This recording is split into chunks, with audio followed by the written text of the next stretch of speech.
सगे भाई नदीम और फाजिल इसी स्कूटी से यहाँ से जा रहे थे, तभी अचानक से नदीम और फाजिल के बुआ के लड़के ने गोलियों से हमला करना नदीम और फाजिल पर करना शुरू कर दिया, जिसमें नदीम को 13 गोली लगती है और फाजिल की मौके पर ही मौत हो जाती है। नदीम को घायल अवस्था में जब परवेज अस्पताल ले जाया जाता है, यहाँ पर उसे डॉक्टर मृतक घोषित कर देते हैं। फिलहाल यहाँ पर मौके पर दिल्ली पुलिस के तमाम आला अधिकारी पहुंचते हैं, क्राइम की पोस्टें और आसपास लगे सीसीटीवी लगातार खंगाले जा रहे हैं। यहाँ पर तमाम साक्ष्य भी जुटाए गए हैं और इस बात का पता लगाने की लगातार कोशिश की जा रही है कि आखिर नदीम और फाजिल पर उसी के बुआ के लड़के ने गोली मारकर उनकी आखिरकार क्यों हत्या की। बताया जा रहा है कि आपसी रंजिश का ये मामला भी बताया जा रहा है कि नदीम और फाजिल की उसी के बुआ की वजह से कुछ दिनों पहले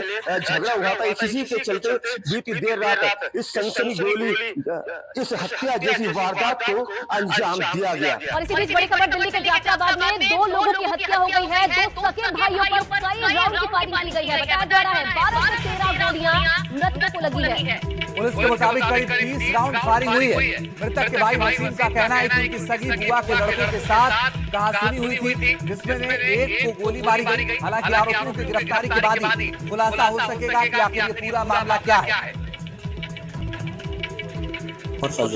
और जो बॉडी पड़ी हुई ये फजील की बॉडी पड़ी हुई है। छोटे वाले और बड़े वाले नदीम हॉस्पिटल में लगे हैं। अच्छा, इसमें कोई हैंडीकैप? हाँ, बड़ा वाला जो हॉस्पिटल ले गया है वो हैंडीकैप का है। तो कोई इनके बारे में किसी से रजिस्ट्री करी है? नहीं, इस बारे में मुझे कोई जानकारी नहीं है। बस ये हम आए थे तो ये बड़े प्रशासन चल रहे थे, उसको हॉस्पिटल छोड़ के आ गए। फिलहाल मैं घटना स्थल पर मौजूद हूँ। यहाँ पर आपको तस्वीरों में साफ देखा जा रहा होगा कि यहाँ पर लगभग 30 राउंड गोली चली है और यहाँ पर दिल्ली पुलिस ने यहाँ पर सर्कल मार्ग कर दिए हैं और इसी रोड की यह वारदात बताया जा रहा है कि बीती रात दोनों सगे भाइयों की हत्या जैसी सनसनी वारदात को अंजाम दिया गया। और सबसे पहले आपको स्कूटी भी दिखाना चाहूंगा कि दोनों सगे भाई नदीम और फाजिल इसी स्कूटी से यहाँ से जा रहे थे, तभी अचानक से नदीम और फाजिल के बुआ के लड़के ने गोलियों से हमला करना नदीम और फाजिल पर करना शुरू कर दिया, जिसमें नदीम को 13 गोली लगती है और फाजिल की मौके पर ही मौत हो जाती है।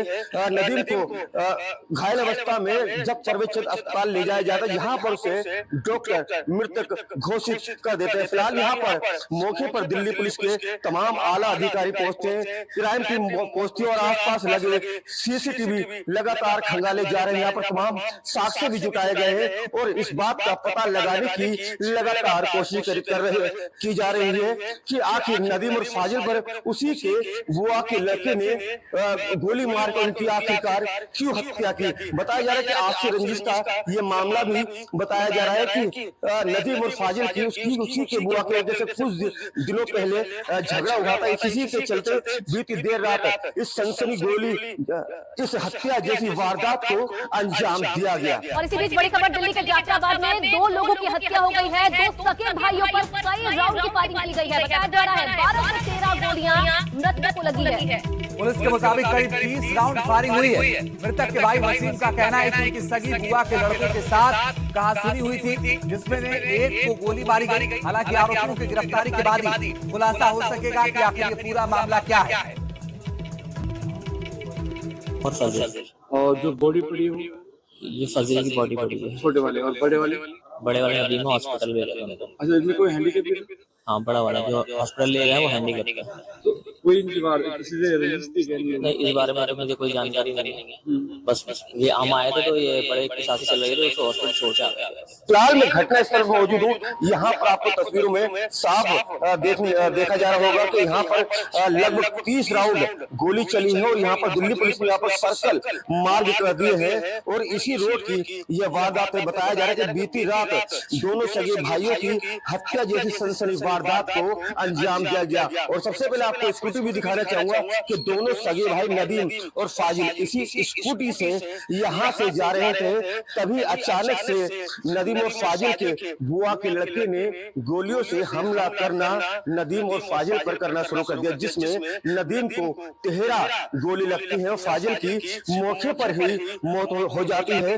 नदीम को घायल अवस्था में जब परवेज अस्पताल ले जाया जाता है, यहाँ पर उसे डॉक्टर मृतक घोषित कर देते हैं। फिलहाल यहाँ पर मौके पर दिल्ली पुलिस के तमाम आला अधिकारी पहुंचते हैं, क्राइम टीम पहुंचती है और आसपास लगे सीसीटीवी लगातार खंगाले जा रहे हैं। यहाँ पर तमाम साक्ष्य भी जुटाए गए हैं और इस बात का पता लगाने की लगातार कोशिश की जा रही है कि आखिर नदीम और फाजिल पर उसी के बुआ के लड़के ने गोली मारकर उनकी आखिरकार क्यों हत्या की। बताया जा रहा है कि आपसी रंजिश का ये मामला भी बताया जा रहा है कि नदीम और फाजिल की उसी के बुआ के वजह से कुछ दिनों पहले झगड़ा हुआ था। इसी के चलते बीती देर रात इस सनसनी गोली इस हत्या जैसी वारदात को अंजाम दिया गया। और इसी बीच बड़ी खबर दिल्ली के जाफराबाद में 2 लोगों की हत्या हो